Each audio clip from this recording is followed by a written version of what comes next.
Bonjour à tous, bienvenue à l'Institut du Monde Arabe pour 200 millions de critiques. Notre joyeuse bande que vous retrouvez toutes les semaines vous donne son sentiment sur cette actualité culturelle qui est foisonnante. Et nous sommes avec Michel Serruti qui nous vient de Suisse. Toujours, bonjour. Avec une jolie veste grenat. Mon cher Alain, Guillaume Durand, vous allez pouvoir y aller. Vous ici. Voilà, vous. Quel plaisir. Moi, Mais ici. quelle surprise. Et là, on peut parler doucement aussi. On peut faire. Vous ici. Voilà.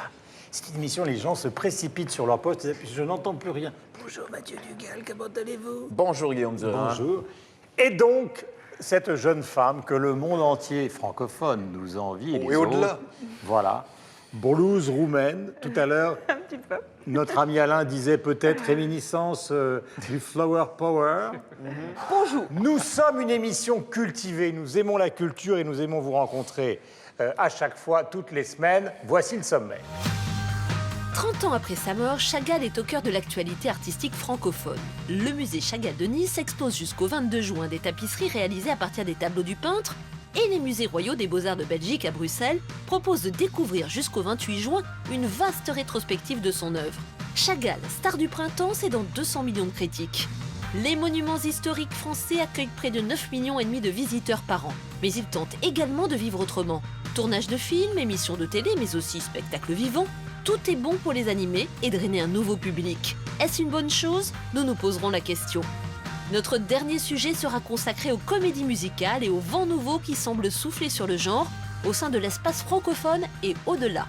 Un Américain à Paris, première coproduction du théâtre parisien du Châtelet avec Broadway, est donné depuis mars à New York. Et ce même théâtre du Châtelet vient de faire un triomphe à l'adaptation scénique de Singing in the Rain, mise en scène par un Canadien. Et comme chaque semaine, notre tour du monde de la francophonie qui bouge et crée, c'est avec le Zap Culture. 200 millions de critiques, c'est parti. Chagall est le premier sujet de cette émission. Dieu sait que c'est un peintre célébrissime dans le monde entier qui nous a quittés maintenant il y a une trentaine d'années, Marc Chagall. Le musée Chagall de Nice expose jusqu'au 22 juin des tapisseries réalisées à partir des tableaux du peintre. Et surtout, les musées royaux des Beaux-Arts de Belgique à Bruxelles proposent de découvrir jusqu'au 28 juin, et on va en parler avec Alain, une vaste rétrospective grâce à la RTBF. Donc, nous allons découvrir cette rétrospective et parler de Marc Chagall. Il sourit, elle est légère. Avec la promenade, Chagall raconte l'amour qui défie les lois de l'apesanteur. C'est l'exaltation du bonheur. C'est un homme qui aime la vie, qui aime la simplicité de la vie, plus que le côté frelaté et artificiel de la vie, et qui aime la vie lorsqu'elle s'ancre dans une profondeur qui est une profondeur de vie, de transmission, de savoir et d'espoir. Chagall, c'est une naissance dans un petit village juif de Russie. L'importance de la famille et une identité qui se traduit tout au long de son œuvre. La chèvre, le coq, l'âne, les fleurs, autant de symboles qui se retrouvent dans de nombreux tableaux. Le talent du peintre, c'est d'associer tradition et modernité. Il ose notamment le cubisme pour sa représentation de la tentation.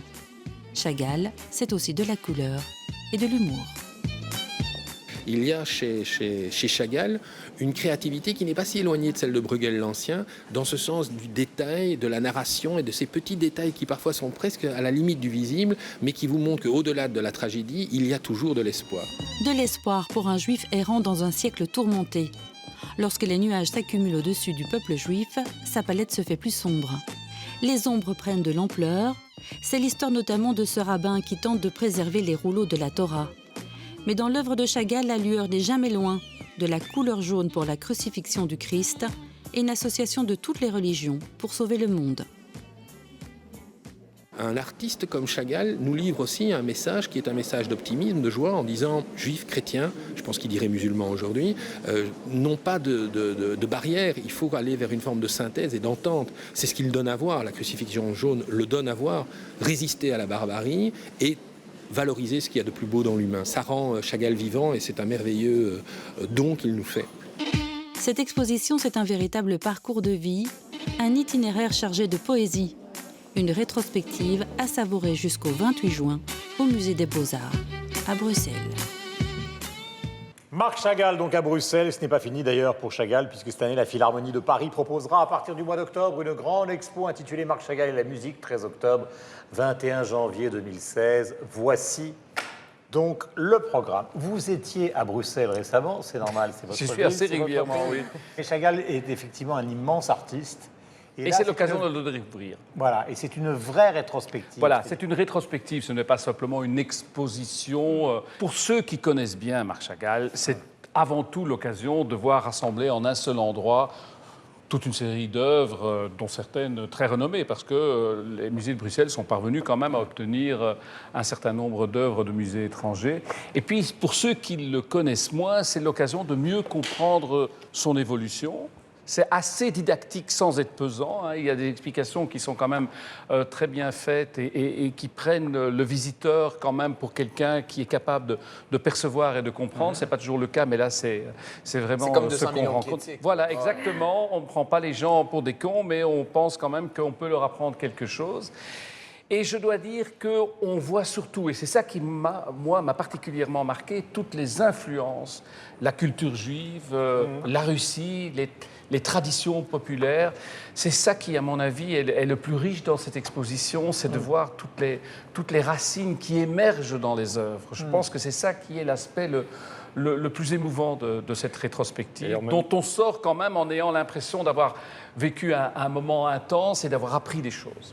Alors, il faut dire que Chagall donc, a fait ce que beaucoup de gens ont fait à cette époque-là, c'est-à-dire le voyage à Paris, car en fait, cette génération d'artistes, Picasso venant d'Espagne, Juan Gris venant d'Espagne, Chagall venant de Russie. Il a une très jolie formule d'ailleurs, il dit « J'y suis allé car je cherchais sa lumière, sa liberté, sa culture et l'opportunité d'y perfectionner mon art ». C'est une jolie façon de parler de Paris.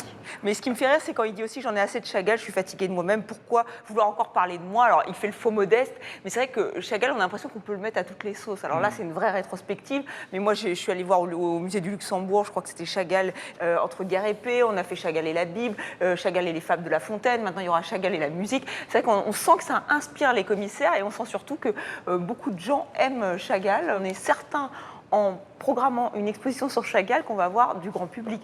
Après, moi, je dois reconnaître que je suis assez subjuguée par son univers, encore une fois, merveilleux, fantastique. Il le dit lui-même, il est extrêmement inspiré par la Bible, donc ça ne m'étonne pas qu'on puisse voir toute cette dimension spirituelle dans son œuvre. Et qui est c'est toujours vraiment passionnant.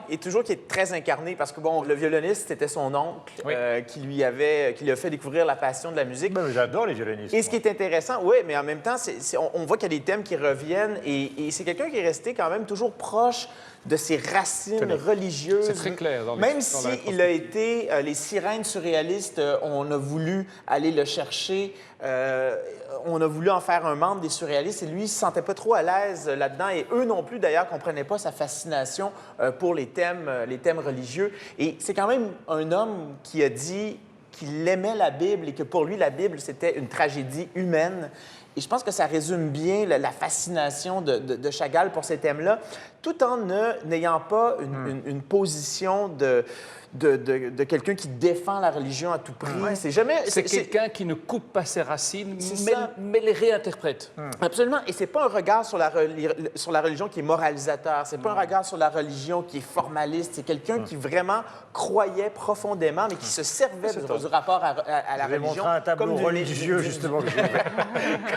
comme d'une émancipation. Non, mais j'ai ouvert ça, cette page-là, parce que nous avons, dans une précédente émission, parlé de Bonnard. On voit bien que chez Chagall, il y a une invention supérieure, à la fois dans le non-réalisme, dans le rêve, finalement, disait-il. Je peins beaucoup endormi. Mais voilà, c'est de la juxtaposition, donc c'est ce qui fait peut-être aussi sa force. Mais c'est une sorte d'œcuménisme avant l'heure quand vous parliez, parce que voilà, Michel. son judaïsme, il est parfaitement ancré, complètement ancré dans sa vie et dans son œuvre, et puis effectivement, en même temps, la Bible est omniprésente. Mais ce qui est passionnant avec Chagall, outre, on va dire, l'aspect artistique proprement dit, esthétique, c'est que c'est un type qui a traversé une moitié de siècle incroyable. Il a vécu la Première Guerre mondiale, il a vécu les premières persécutions juives en Europe de l'Est, pardon. Il a été viré de l'école qu'il dirigeait par Malevitch. Après, il y a eu la Deuxième Guerre mondiale, il a perdu sa femme, enfin Et bref. d'ailleurs, il est passé très proche d'aller dans les camps. En été d'un journaliste C'est américain, ça. d'ailleurs, qui a sauvé bien des gens, Absolument. Varian Fry. Il l'a sauvé in extremis. C'est pour ça qu'il est parti en Amérique. Donc, on a failli manquer 40 ans de sa carrière, quand même. Mais quand bien même, c'est ça qui est impressionnant, quand bien même il a vécu certaines souffrances, de près, ça ne se traduit pas dans sa peinture.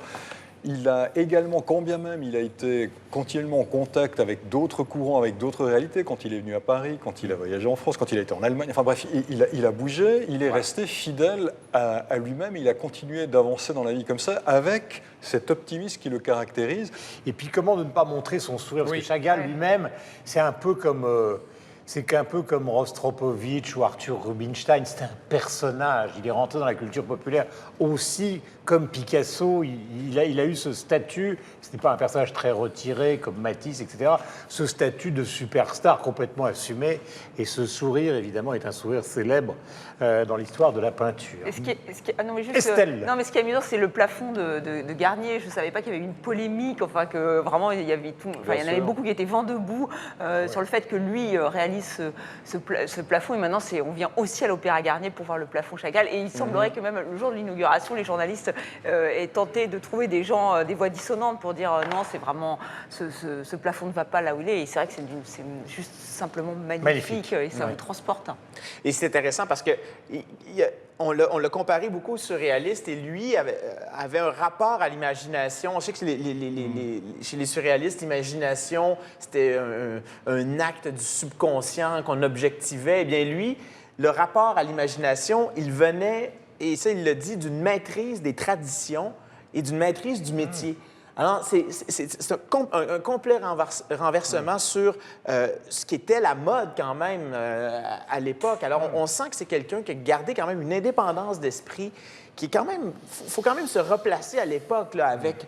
on fait table rase des traditions, la religion, on ne veut plus en entendre parler. Et on a un artiste comme ça, dans une espèce de bonheur, d'éblouissement, qui continue à faire des choses qui étaient... quand même qui tranchait avec l'époque, même à cette époque-là. C'est la vie et les racines et les valeurs assumées. C'est très actuel. En tout cas. Musée à Nice aussi, consacré donc à Chagall. Et il y a aussi cet été à Ottawa, s'il y a des gens qui nous regardent au Canada, le Musée national, le Musée des beaux-arts du Canada présente 42 lithographies, la fameuse série de Daphnis et Chloé. Donc, c'est une des belles expositions à Ottawa cet été au Musée des beaux-arts du Canada. Et alors, évidemment, ce qui est amusant chez Chagall aussi, c'est comme beaucoup d'artistes, il a beaucoup peint son épouse, amoureuse. Et on a appris, puisque vous aimez la musique, qu'il avait un fils naturel, bien évidemment, que beaucoup de gens connaissent qu'il a fait une carrière. C'est David McNeil, parolier, chanteur, qui tout d'un coup est réapparu la cinquantaine ou après avoir été des années sur scène. Il a écrit des chansons pour Julien Clerc, etc. Et c'était le fils naturel de l'homme qui n'arrêtait pas justement de peindre sa femme et de dire « Oh, Bella, toi ici !» Mais en même temps... il ouvrait la porte et il y avait quelqu'un d'autre souvent. Moi, je trouve ça réjouissant. Je tiens à vous le dire, je trouve ça réjouissant. Voilà, les tweets. Pour commencer, le site officiel de l'Opéra Garnier de Paris poste une magnifique photo nous invitant à redécouvrir son plafond. On en parlait avec Estelle, elle avait bien raison, donc signé Chagall. Un tweet d'Ariane Hassler, correspondante à Paris pour la radio-télévision suisse, à propos de l'exposition Chagall à Bruxelles, informant qu'en plus, on peut trouver la Fondation Magritte juste à côté. Oui. Elle a raison. Et enfin, un tweet du site Nice Rendez-vous, postant une photo d'une œuvre tissée actuellement exposée au musée Chagall de Nice, avec ce commentaire « à tomber en pamoison ». Vous laissez vos tweets sur hashtag 200 millions de critiques et vos messages sur le site internet de TV5 Monde. Deuxième sujet, il commence à intéresser beaucoup ceux qui nous gouvernent et tous ceux qui dirigent les institutions culturelles, c'est comment les financer. Pourquoi ? Eh parce que qu'il s'agisse d'art contemporain ou de patrimoine, évidemment, les fonds viennent à manquer un petit peu partout en France et beaucoup de gens se demandent comment faire vivre les monuments historiques français qui accueillent près de 9,5 millions de visiteurs par an. Tout le monde connaît la fameuse journée du patrimoine, mais il faut trouver d'autres sources de financement et ça passe par des expositions particulières, par des tournages de films, par des émissions de télé. Il y en a une donc en France actuellement sur la Tour Eiffel. Est-ce que c'est une bonne chose ou est-ce que nous sommes en train finalement de brader notre patrimoine? Réponse dans un instant, juste après ce sujet. D'habitude, ils dansent en liberté dans les espaces publics, dans les rues. Les voilà au Panthéon, un changement de décor grandiose et intimidant. C'est grand, il y a beaucoup d'espace. J'avoue que le premier jour, c'était un peu... voilà, fallait prendre ses repères. Tout est multiplié par 10, par 20. Chaque fois qu'on danse dans des lieux qui n'ont pas l'habitude de recevoir la danse ou le hip-hop, c'est toujours une reconnaissance. Hein. C'est la reconnaissance de notre art. Du hip-hop dans ce temple de la nation, c'est une grande première. Ces 10 jeunes danseurs participent à une aventure inédite. L'opération Monument en mouvement veut redonner vie au patrimoine.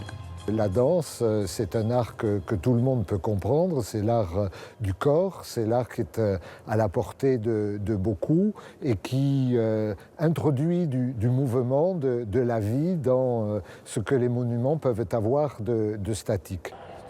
Un défi relevé par Radouane El Medeb. Le chorégraphe joue avec les symboles, son spectacle s'intitule Héros. Il joue aussi avec l'espace. Ils sont à l'étroit, mais il y a une grandeur du Panthéon, mais il y a la grandeur du projet qu'ils portent que j'ai envie de donner à voir. Il y a comme une explosion de désir d'être, hein, d'une fureur, d'être dans une liberté d'expression, de partage, de pensée.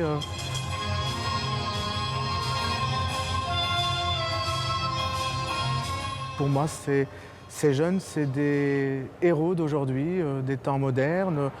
C'est ceux qui vont bâtir le futur et c'est ceux qui porteront plus tard une certaine flamme, un projet, une ambition et un rêve. Un rêve accompli pour nos jeunes danseurs. 2 jours durant, le Panthéon leur a ouvert les portes. À eux maintenant d'écrire leur histoire. Monument en mouvement, première saison de danse avec 4 chorégraphes, des danseurs de hip-hop, qui donc ont notamment investi le 14 et 15 avril dernier le Panthéon à Paris. Alors, le financement de la culture par les activités privées, on en a déjà parlé. Est-ce que là, ça vous choque ou pas? Qui s'y colle? Moi, ça ne me choque absolument pas. Moi non plus. Bon, alors, nous sommes d'accord. Le débat est clos. Merci beaucoup d'avoir regardé notre émission. Non, mais ça ne me choque absolument pas, d'autant plus que ça correspond quand même aussi aux intérêts du public. On parlait des journées du patrimoine. Elles rassemblent dans nos différents pays, proportionnellement à la population, un nombre extraordinaire de visiteurs. Et regardez la télévision, les seules émissions culturelles que vous voyez encore en prime time, comme on dit en premier rideau de soirée, ce sont des émissions patrimoniales. C'est beaucoup plus difficile de parler de culture à 9h. Voilà, type Déraciné des ailes, c'est le patrimoine, c'est l'histoire. C'est ça qui correspond le plus moi, aussi. ça me fait hurler. Ça. Oui, d'accord, mais c'est la réalité. Et donc, c'est un goût naturel pour aussi nos racines, notre patrimoine. Le public apprécie ça. Donc, si on peut, d'une certaine manière, satisfaire son goût et son intérêt pour le patrimoine et en même temps trouver de nouvelles sources de financement, pourquoi pas? Surtout que c'est pas fait n'importe comment, parce que comme vous l'avez dit, pour... Il faut des balises. Non, j'ai dit que ça faisait hurler. Non, mais Monument Mouvement, qui est donc l'opération dont vous venez de parler, alors d'habitude, il y a des lectures ou des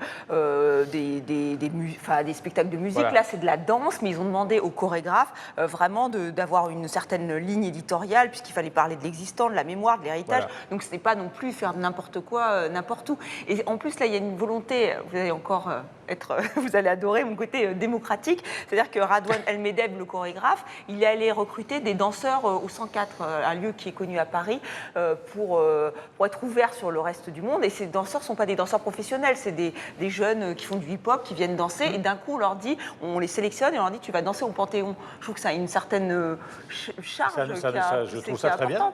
Oui, vous vous trompez sur ma nature profonde. Qu'en pensez-vous, votre ami? Je vous dirais que vous avez un très beau problème, parce qu'au moins, vous avez des châteaux, au moins, vous avez un très, très vieux patrimoine. Nous, on ne peut pas parler de ça. On n'en a pas tant que ça de grands monuments historiques. Il y en a quelques-uns, évidemment. Mais je dirais que le problème du patrimoine se pose différemment. au Québec parce que, bon, il y a quelques îlots historiques. On connaît tous le Vieux-Québec, il y a le Vieux-Montréal aussi. Mais c'est justement, je pense qu'on a une fixation sur le vieux patrimoine, c'en est un. On essaie de préserver, par exemple, les murs actuellement du Vieux-Québec. On commence à se lézarder, donc on met de l'argent pour les garder. C'est très bien. Sauf qu'il y a du patrimoine plus récent et il ne faut pas oublier que ce patrimoine plus récent-là fait aussi partie de notre histoire. Et ce n'est pas parce que c'est un immeuble art déco qui a été construit dans les années 30 que ça n'a pas d'importance historique. La rue Mallet-Stevens à Paris, vous voyez cette petite impasse dans le 16e arrondissement où il y a ces créations extraordinaires de Mallet-Stevens. Oui, c'est ça, mais en même temps, je veux dire, on n'en a pas tant que ça. Et nous, est-ce qu'on les préserve bien? Je vais vous donner un bon exemple. À Montréal, il y a l'ancien magasin Eaton qui, à son dernier étage, a un restaurant je suis allé une fois il y a très longtemps. C'est un restaurant art déco d'une beauté. Ça s'appelle le 9e étage. Et actuellement, c'est vide, c'est laissé à l'abandon. On ne sait pas quoi faire avec ça. Et il n'y a personne qui prend l'initiative. De se remettre dessus. Non, mais d'aller là et de dire, écoutez, ça fait partie d'un patrimoine. C'est un lieu qui est d'une magnificence. C'est incroyable, c'est vraiment très beau. Et on a beaucoup de difficultés à préserver notre patrimoine plus récent. Un autre exemple, c'est le silo numéro 5 dans le Vieux-Port de Montréal, qui est un immense silo à grains qui a fait partie de l'histoire industrielle de Montréal. Actuellement... Quartier art déco à Miami, entièrement rénové. Bien, c'est ça. Et donc, il y a du patrimoine plus récent et on n'y fait pas attention. Et c'est du patrimoine qu'on pourrait utiliser, par exemple, pour faire des musées. Je pense que le patrimoine, ce n'est pas que des châteaux. Il y a des quartiers, par exemple, patrimoniaux. Le Vieux-Québec est en train de se vider de ses habitants.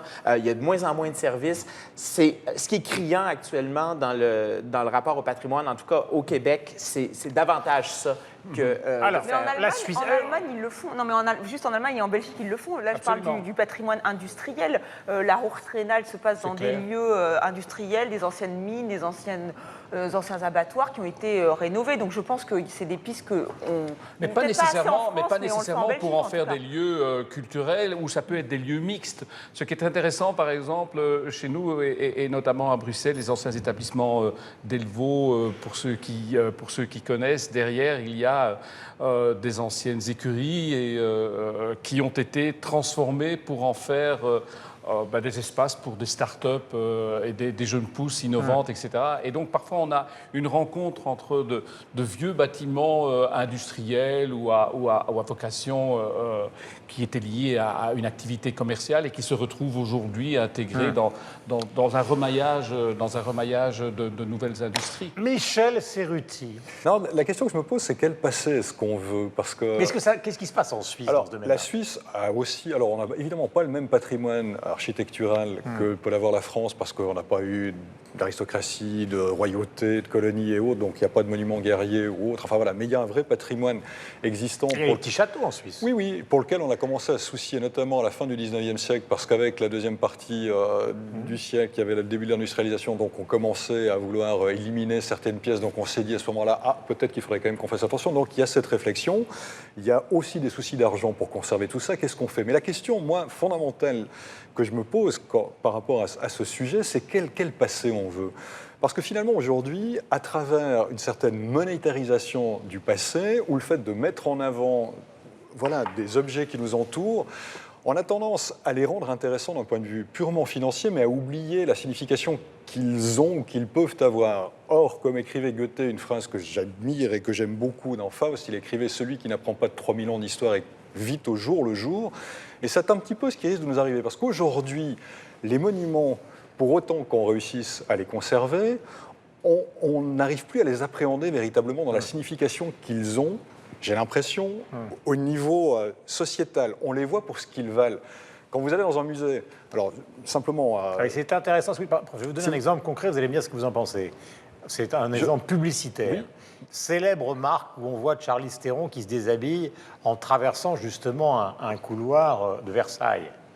C'est positif ou c'est négatif? Alors, Le problème, Est-ce que c'est évocateur de ce qu'a été Versailles ou est-ce que c'est simplement Non. mercantile? Alors je pense que pour moi c'est mercantile. Lâchant Et justement. le ces problème, fameux- c'est qu'aujourd'hui, et j'en viens à ce que je voulais dire tout à l'heure, alors que ce soit pour les tableaux, que ce soit pour des monuments plus importants, c'est que les gens aujourd'hui viennent voir les tableaux, désolé d'être peut-être élitaire ou provocateur, je le suis volontiers provocateur sur ce coup-là, c'est qu'on va regarder les choses pas forcément pour ce qu'ils peuvent nous enseigner sur ce que nous sommes aujourd'hui par rapport à l'histoire qui nous a précédés, mais simplement parce que ça vaut des sous. Ça vaut je ne sais pas combien de dizaines de millions, donc il faut le voir. Et la meilleure des preuves, c'est que les gens viennent ne regardent plus. On a discuté une fois par rapport à Picasso, j'étais encore récemment dans les musées, les gens passent leur temps à prendre des photos, il n'y a pas à regarder ce qu'ils ont devant eux. Vous vous promenez dans Paris... Il n'y a pas qu'au musée Picasso. Non, non, mais les gens... Allez dans un restaurant, vous regardez les gens... Mais partout. Les gens sont dans la rue, ils sont photographient les silencieux monuments, face ils à ne leur regardent portable. plus. Donc aujourd'hui, à mon sens, moi le souci que j'ai, il est plus, je vais terminer ma digression, c'est de dire aujourd'hui on est en train de perdre quelque chose au niveau de l'éducation qu'on reçoit parce qu'on perd le sens profond du patrimoine qui nous accompagne, qui nous permettrait aussi de mieux comprendre ce que nous sommes aujourd'hui. Parce que aussi on l'a mercantilisé d'une certaine manière et il faudrait réussir à remettre en place dans les cursus scolaires ou autres une compréhension de ce passé architectural qui est, on va dire, la concrétisation matérielle d'un état d'esprit passé mais qui nous permet de comprendre ce que nous sommes Ça, c'est le aujourd'hui. rapport à l'histoire. Ouais, mais on est en train de le perdre à travers ça aussi et voilà.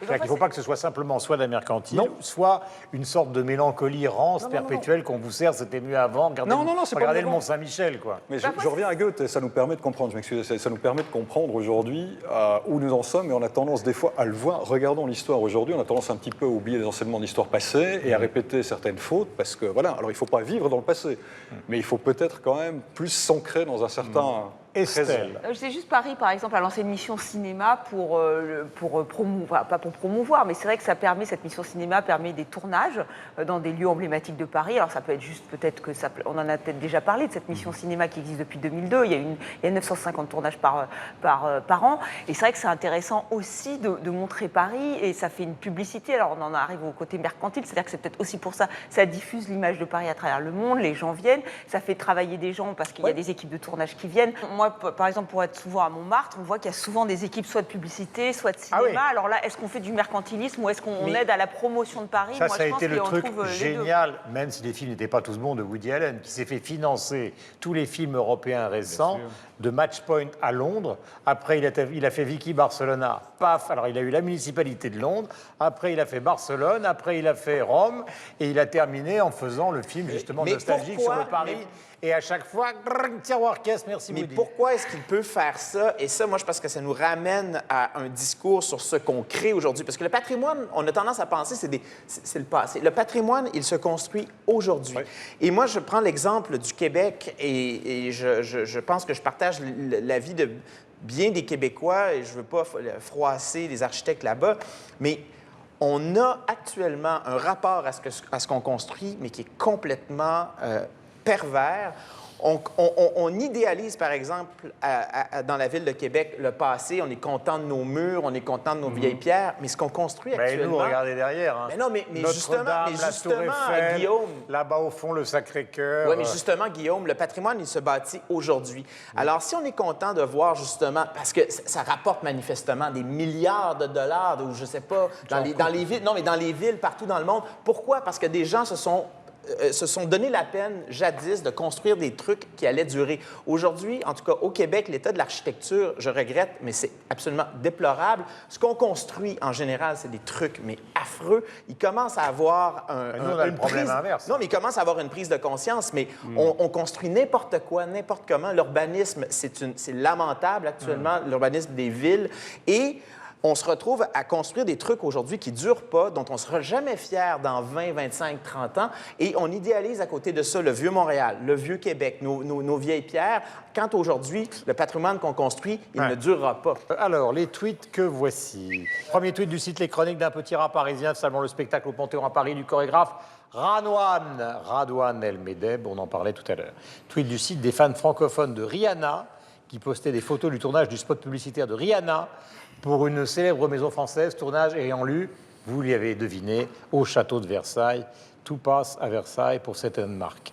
Et enfin, un tweet du compte Photo Histoire qui publie des photos anciennes avec ce cliché datant des années 20, montrant Charlie Chaplin en tournage sous la Tour Eiffel.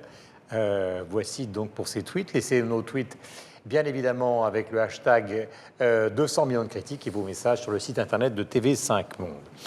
Troisième sujet, les comédies musicales. On va en parler dans un instant, mais auparavant, c'est le Zap Culture, comme toutes les semaines, avec ma voisine, Estelle, bien évidemment, et Aurore Marty. Regardez. C'est l'histoire d'Oscar, qui décide d'arrêter de grandir à cause du nazisme. Oscar ne veut pas ressembler aux adultes. Le roman choque, trop obscène pour certains. En fait, c'est le premier grand roman sur le fascisme en Allemagne. Günter Grass, ses moustaches, sa pipe toujours allumée et son charisme ont remarqué la littérature allemande d'après-guerre. Avec sa disparition, le pays perd un des écrivains les plus importants du XXe siècle. Reproduire à l'identique les contours d'une grotte de 8000 m² grâce aux technologies 3D. Un défi unique pour donner à voir le plus ancien chef-d'œuvre du monde, une cathédrale souterraine ornée par de lointains ancêtres dans la nuit des temps. Ici, l'artiste a multiplié les dos et les cornes des rhinocéros pour suggérer un troupeau en mouvement. Dans l'alcôve, il a logé un cheval qui apparaît ou disparaît selon l'endroit d'où on l'observe. Un cheval au galop et un cavalier qui s'amuse comme un gosse. Parce que depuis qu'il est gosse, le héros du film sait que c'est ça qu'il veut faire et rien d'autre. J'aimais pas tellement vivre et quand je faisais rire les gens, j'avais un grand bonheur. Je me disais, je sers à quelque chose. Mesdames, messieurs, bonsoir. Mesdames, mesdemoiselles, bonsoir. Les hommes, on s'en fout. Il y a que les nouvelles qui m'intéressent. Silence. C'est un engin nucléaire sensible à la moindre onde de choc. Ce soir encore, il attend le lever de rideau. Seul sur scène, dans un petit théâtre du nord de Paris, son théâtre qu'il a acheté et fait retaper. Je lis mon texte, d'accord, mais je lis sans lunettes. Allez. Pour Jean-Paul Belmondo et son frère aîné, Alain, chaque pièce de ce musée raconte une histoire. Plus de 2000 œuvres de leur père, Paul, un des derniers grands sculpteurs classiques. Il y a ma mère qui est là. Médée est une femme au bord de la folie, animée par la passion et la vengeance. Ce personnage, tiré de la mythologie antique, a inspiré au compositeur italien Cherubini un opéra très expressif. Prends mes mots, utilise-les comme l'effet papillon, que l'homme comprenne que t'es tout sauf une religion. On a mélangé religion et politique, et ça a foutu, je pense, le plus gros bordel de l'histoire du Québec. Et c'est pour ça qu'aujourd'hui, on s'en moque. On se moque de Dieu, on se moque de la religion. Il y a des gros débats en ce moment par rapport à tout ça. Quant à toi, connard, si t'as un problème avec Jean-Jacques Goldman, t'as un problème avec moi.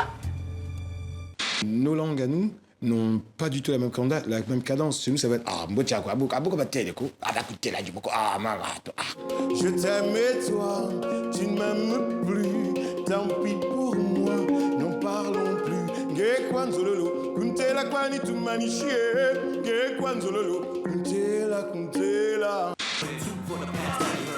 Le concept, c'est de recréer l'idée des grandes fêtes populaires, en tout cas que moi j'ai fantasmé grâce à mon grand-père.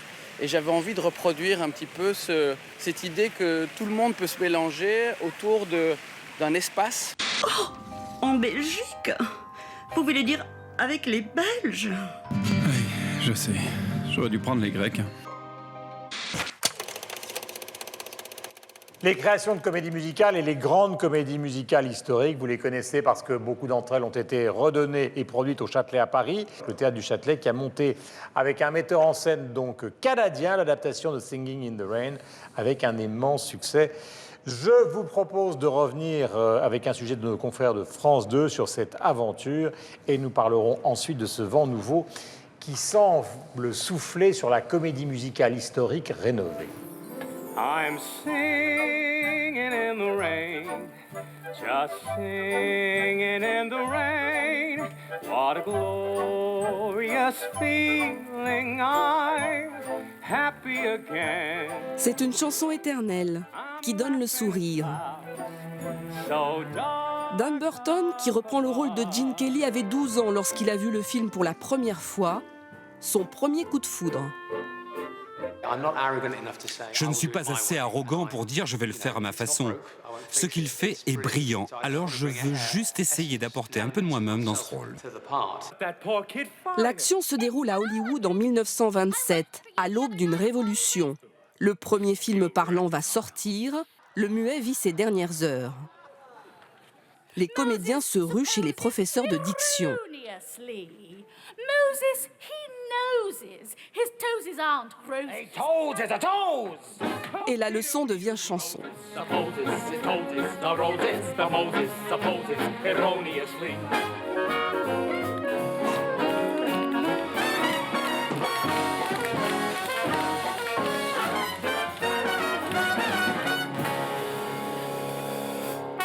Roll 'em. Oh, Pierre, you shouldn't have come. Avec sa voix de crécelle, la star féminine du muet aura plus de mal. You got to talk into the mic. Dans le rôle de l'ingénue, Emma Nelson s'en donne à cœur joie. All right. All right. Okay. Je pense qu'elle joue à être idiote et stupide, un peu comme le faisait Marilyn Monroe. Mais elle sait parfaitement ce qu'elle fait. Le film, tourné en 1952, était ultra coloré, façon Technicolor. Là, les décors et tous les costumes sont en noir et blanc. Un parti pris audacieux du metteur en scène. Je me suis dit, mais ça peut être comme si le Châtelet est un cinéma muet. Pour faire cette confusion entre le réel et le film et le réel, pour moi, le noir et blanc s'imposait.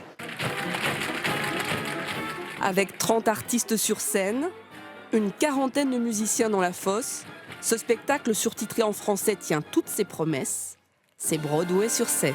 Je trouve que le théâtre du Châtelet fait vraiment souffler un vent de Oui, Broadway. il est extraordinaire, le patron. Voilà, Joplin, il est extraordinaire. Il insuffle. Il a toujours les meilleurs artistes lyriques pour toutes ses créations. Grâce à lui, on a pu revoir tous les chefs-d'œuvre qu'on a, My Fair Lady, Singing in the Rain. Enfin, il les fait tous venir. Alors, ça dure pas assez longtemps, donc au théâtre du Châtelet. Après, les autres productions, notamment au théâtre Mogador, me laissent plus sceptique. Mais on va peut-être y revenir avec vous. C'est-à-dire là, adapté en français, parce que vraiment, au théâtre du Châtelet, c'est quand même des versions en anglais. Donc, et je trouve que ça s'y prête mieux que le français, parce que Mogador, c'est le bal des vampires. Donc, la production allemande. Oui, et là, on aurait pu croire qu'avec Roman Polanski, qui reprend la mise en scène, ça allait être... La mise en scène est vachement bien, c'est la musique qui pose un problème. Oui, c'est ça. Ouais, un peu tout pose un problème. Mais après, c'est ça le problème. Là, ils vont reprendre Cats en français. C'est quand même bizarre. Cats, qui est quand même la comédie musicale culte, et qui va venir donc à l'automne en France, donc au théâtre Mogador. Mais moi, je demande à voir la version française. Ce qui est dommage, c'est qu'on n'arrive pas à la qualité de Singing in the Rain ou My Fair Lady. Oui, enfin, dans la composition, dans les titres, parce que c'est vrai que si je compare ça à Robin des Bois ou je ne sais plus, 1789, qui marche super bien, mais on n'est pas dans la même qualité artistique. Mais c'est sûr que, par exemple, quand tu as Leonard Bernstein qui fait ta musique, en général, tu pars avec un certain avantage. Je pense à West Side Story, qui, moi, à mon avis, Georges Chakiris. C'est la mesure étalon de la comédie musicale. C'est une chose qui... C'est aussi important dans l'histoire de l'art que l'a été Tristan et Iseult, ou c'est aussi important que ça. Alors, si on était bon, on se mettrait à chanter tout d'un coup tous, effectivement. Non, mais, si Estelle s'appelait Marie, j'y pensais. Mais la version du théâtre du Châtelet était... Mais nous, en France, on a eu pendant très longtemps une version amoindrie, il faut bien le dire. C'est pour ça que tout à l'heure, je parlais de Guettari. C'est qu'on a eu une version, pas loin d'ici à Mogador, il y avait Marcel Merquès et Paulette Merval, qui étaient deux artistes qui étaient, disons, de mauvais chanteurs lyriques et qui faisaient de la comédie musicale qui était de l'opérette, enfin, pendant des années, avec un public un peu de petites vieilles qui venaient les voir. C'était un spectacle enchanteur qu'il ne faut certainement pas mépriser, mais qui n'avait que peu d'ambition artistique et esthétique. Tandis que là, maintenant, on a rebasculé dans cette idée qu'on défend tous, c'est-à-dire de redonner une ambition musicale, esthétique, de... Mais ça, Offenbach l'avait déjà fait. Orphée aux Enfers était plus que de l'opérette. C'est un genre qui plaît beaucoup. Et récemment, par exemple, au Québec, ça a été un des spectacles qui a bien marché, c'est la pièce Les Belles Sœurs de Michel Tremblay, qui est une des très grande pièce de la dramaturgie, pas seulement québécoise, mais dans la dramaturgie francophone. Je pense même que Lire avait fait un palmarès il y a quelques années. C'était dans les 100 meilleures pièces de la francophonie. Donc, Michel Tremblay, 1965, 50e anniversaire de la pièce qui met en scène vraiment le Montréal prolétaire, des femmes qui triment dur. Et on l'a fait récemment en comédie musicale et ça a été un grand succès. Même ici en France, musique de Daniel Bélanger, mise en scène de René Richard Cyr. Et il y a une traduction qui a été faite en anglais et on veut l'exporter. Et je ne serais pas étonné de voir, parce que la pièce a déjà été traduite dans près d'une vingtaine de langues, que la comédie musicale suive aussi le chemin des belles-sœurs, parce que la musique est vraiment très belle. Le regard aussi sur la société québécoise est très intéressant, parce que c'est une société qui sort de sa gangue, un rapport aussi très juif aux femmes. Elle a été traduite en yiddish même, cette comédie-là, et ça a vraiment bien fonctionné. Alors, d'abord, quelle est votre comédie musicale préférée? Oula, c'est Papa-Maman, ça. Allez, Porgy and Bess. Porgy and Bess. Gershwin. Mais moi, finalement, ce que j'ai découvert avant tout, c'était en effet West Side Story. Alors, je sais que j'ai vu le film d'abord, mais ça reste le marqueur. C'est pas un défaut, hein? Voilà. Mathieu? Moi, je pense que la pièce Jet Song dans West Side Story est une des plus belles compositions musicales du 20e siècle. D'un point de vue harmonique, rythmique, c'est la rencontre de la musique classique, du jazz, de la musique des pauvres à New York. Pour moi, il y a une synthèse de l'histoire musicale. Juste cette chanson-là vaut la peine, pour moi, que ça soit... Oui, de vivre. Et il n'y aurait que cette chanson-là dans West Side Story, puis je trouverais que ce serait la meilleure comédie musicale. Ma chère Estelle. Bon, j'aurais tendance à dire Singing in the Rain, parce que vraiment, j'ai été enchantée, mais c'est My Fair Lady. C'est pas la mélodie du bonheur. Non, ce n'est pas. Mais en même temps, il y a un film. Alors, est-ce qu'on peut dire qu'il est musical? C'est Victor Victoria avec Julie Andrews, qui est mon film préféré. Ah, voilà. J'adore ce film. C'est tout bien qu'il y aurait Julie Andrews. Eh bien, voilà. Puisque nous représentons la francophonie, quand même, un petit coup de chapeau à Legrand et puis les Parapluies de Cherbourg. Ouais. Parce que c'est quand même des mélodies qui sont intemporelles. C'est un film. Oui. Bon. Et maintenant, donc, quelques tweets pour terminer cette conversation. Celui de Jules Bzit, fan de la version comédie musicale de Singing in the Rain, qu'il a trouvée pétillante, hilarante, brillante, sans faute. Compte officiel du Théâtre du Châtelet, qui a posté une photo de sa prochaine comédie musicale, Les Parapluies de Cherbourg, dont les représentations auront lieu du 28 au 30 juin 2015. Ce qui est évidemment très compliqué, c'est d'en créer des nouvelles, parce que le public a envie de revoir des hits mondiaux. On termine avec le tweet d'une lycéenne qui montre que la relève est assurée pour le public. Elle explique: de toute façon, les comédies musicales, c'est limite ma religion. C'est rare que je n'en aime pas une. Voilà pour cette jeune femme lycéenne. Laissez vos tweets, bien évidemment. Hashtag 200 millions de critiques et vous utilisez le site internet de TV5 Monde à foison, à loisir, bref, comme vous le souhaitez. Mon cher Michel, terminons cette émission grâce à vous par une sorte de coup de cœur. Un bouquin d'une psychothérapeute d'origine martiniquaise qui a fait ses études à Paris, qui travaille à Genève, Marie-Andrée Cyprut. Le bouquin s'intitule « Racisme en noir et blanc ». C'est l'occasion de revenir, parce que des fois on l'oublie. Alors c'est un bout d'expérience. Le livre est en deux parties. Une partie qui est, on va dire, presque historique, c'est-à-dire qu'on revient sur des formes de racisme modernes, des faits divers et autres. Ça nous en rappelle, certains on les avait oubliés, donc ça nous replonge là-dedans, ça nous rappelle la réalité de tous les jours. Il y a une deuxième partie du livre qui est plus sur de l'expérience véritablement personnelle, de comment certaines choses ont été vécues. Donc c'est au besoin, on va dire, une excellente piqûre de rappel, si jamais il en fallait, pour se rendre compte d'un état des lieux de société dans lequel nous vivons et contre lequel il faut ardemment lutter. Et c'est en lisant des livres comme cela, eh bien, qu'on parvient à ne pas oublier certaines causes, dont celle du racisme, qu'il faut évidemment condamner. Ça s'intitule « Racisme en noir et blanc », c'est aux éditions Fortuna. Mon cher Alain. Alors, vous savez que le bicentenaire de la bataille de Waterloo approche, 18 juin 1815, et il y a une exposition au musée Wellington, le vainqueur anglais à Waterloo, qui met Napoléon et Wellington c'est pour ça qu'il nous manque un Velasquez. En parallèle. Vous savez que c'est pour ça qu'il nous manque un Velasquez. Non, mais célèbre. je vais l'apprendre. Oui, parce que justement, il y a un descendant d'une famille qui n'a pas voulu prêter un Velasquez au registre justement que cette famille qui possédait le Velasquez était du côté des Anglais contre Napoléon et qu'il n'était pas question dans le testament de prêter quelque chose aux Français. Eh bien, vous voyez que l'histoire peut parfois s'améliorer, puisqu'en l'occurrence, la Fondation Napoléon a prêté des objets au musée Wellington de Waterloo. Et en fait, c'est une mise en perspective de Wellington et de Napoléon. On voit ce qui les rassemble, ce qui les distingue. Par exemple, leurs deux masques mortuaires. Hein. Wellington mort au-delà de 80 ans, Napoléon plus jeune. Le chapeau de Wellington, riche, chamarré, aristocratique, le chapeau de Napoléon plus sobre, etc. Et puis on apprend plein de choses. Il y a 250 objets, hein, donc c'est quand même assez riche comme collection. Et on apprend un certain nombre de choses que moi, par exemple, j'ignorais. C'est qu'après la bataille, Wellington est devenu ambassadeur d'Angleterre à Paris. Et il a eu, parmi ses maîtresses, 2 femmes. Alors je cite parce que je ne les ai pas connues personnellement. La cantatrice italienne La Grassini et une actrice française, Mademoiselle Georges, à mon avis tout un programme, et qui avaient aussi été les maîtresses de Napoléon. Donc Wellington et Napoléon ont eu des maîtresses communes, pas à la même époque, pas en même temps, mais quand même. C'est quand même aussi la petite histoire dans la grande histoire. Mathieu. Est-ce qu'on donne des recettes de bœuf? De bœuf. Non, je crois pas. Pardon. Je crois pas. Je suis désolé. C'était facile.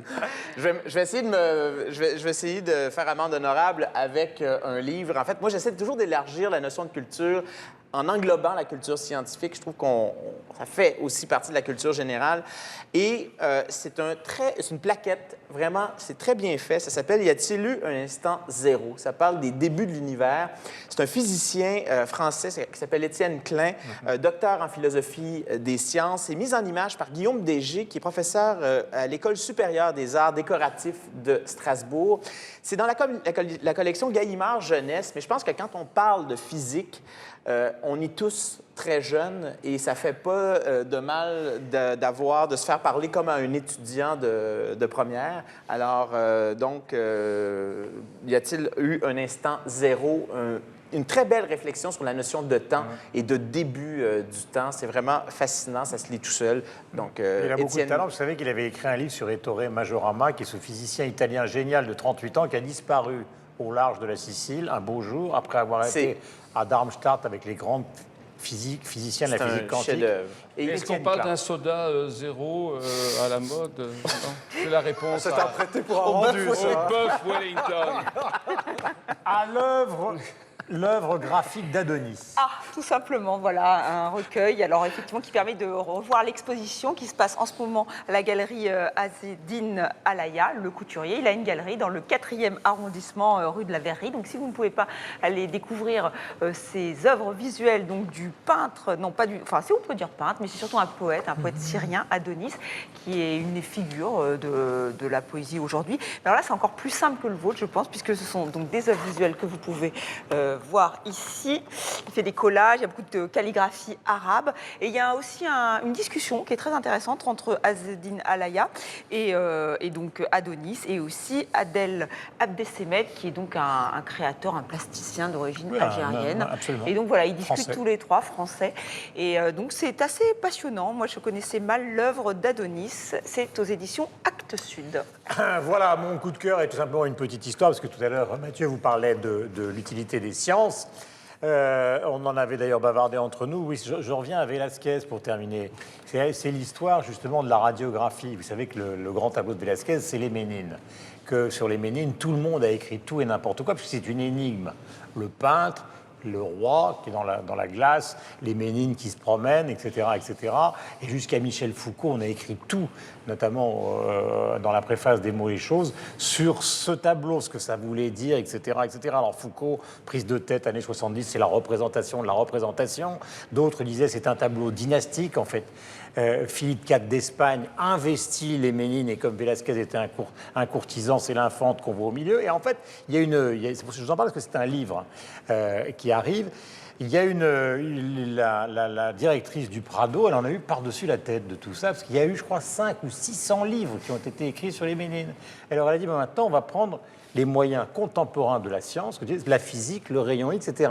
Et en fait, on s'est rendu compte que Velázquez, qui n'était pas un dessinateur, ce qui prouve que c'était un peintre extraordinaire quand on fait des tableaux, a exprimé dans le tableau un énorme repentir. C'est-à-dire que Philippe IV d'Espagne a eu un héritier mâle. Voilà. Et donc, c'était plus possible de faire un tableau dynastique avec la fameuse petite blonde qui est au milieu avec ses chiens et les nains, puisque c'était plus elle l'héritière. Donc il a fallu refaire le tableau. Et donc il a réinventé une histoire qui est celle qu'on voit à gauche avec lui en train de peindre, pour supprimer ce tableau dynastique qui n'était plus un tableau dynastique, et pour en faire un tableau privé qu'il a évidemment offert à Philippe IV d'Espagne, qu'il a mis dans son bureau. C'est pour ça que les Ménines sont restés pendant toute la vie de Philippe IV d'Espagne dans son bureau, parce que c'était un faux tableau dynastique. Et d'ailleurs, tout ça est extraordinaire. Et dans le livre qui est chez Taschen, qui est consacré justement à Velázquez, toute cette histoire est évidemment racontée pour essayer de mettre un point final sur un artiste qui reste quand même le roi mondial de l'énigme. Parce qu'à chaque fois que vous allez au Prado et que vous voyez les Ménines, vous êtes assis sur le banc en face, vous regardez ça et vous dites mais où est-ce qu'on va dans cette histoire-là qui est absolument prodigieuse, d'où l'intérêt de lire donc ce grand livre sur Velázquez. Pourquoi cette version serait plus juste que les autres? Parce qu'on voit le repentir du peintre.